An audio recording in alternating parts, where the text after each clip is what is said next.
Saya mahasiswa, bagaimana agar menjaga mata agar bisa khusyuk dan hati juga bisa fokus kepada akhirat? Pergilah kuliah di fakultas yang tidak ada wanitanya. Kalau Anda lelaki, pergilah sekolah di fakultas yang tidak ada lelakinya. Kalau Anda perempuan, dan itu pun belum ada jaminan antum bisa menjaga mata. Apalagi kalau bercampur aduk, tak jelas bagaikan karedok. Maka lebih susah lagi untuk menjaga mata, lebih susah lagi untuk menjaga pergaulan, lebih susah lagi untuk menjaga dan menjaga. Menjaga hati untuk akhirat tak mudah. Walaupun Anda berada di masjid, sedang beriktikaf, tetap buka internet. Dan itu lihat orang-orang yang sedang beriktikaf,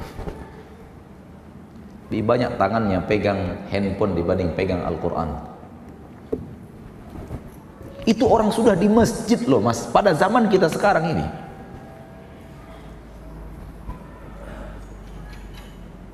Pada zaman kita sekarang ini, di masjid dia, lelaki sama lelaki, wanita sama wanita, tak bertemu,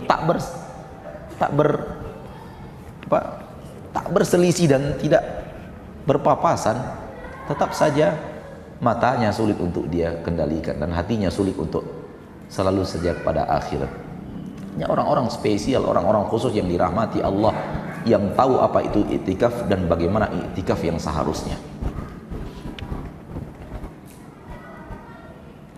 Maka kalau sarana di sekeliling kita mendukung kita untuk tidak menjaga mata, bagaimana kita akan menjaga mata?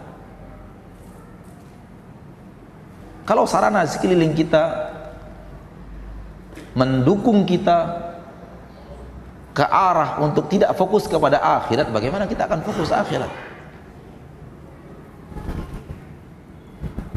Oleh karena itu Rasulullah menjanjikan pahala yang sangat besar untuk orang-orang yang benar-benar bisa istiqamah di zaman fitnah.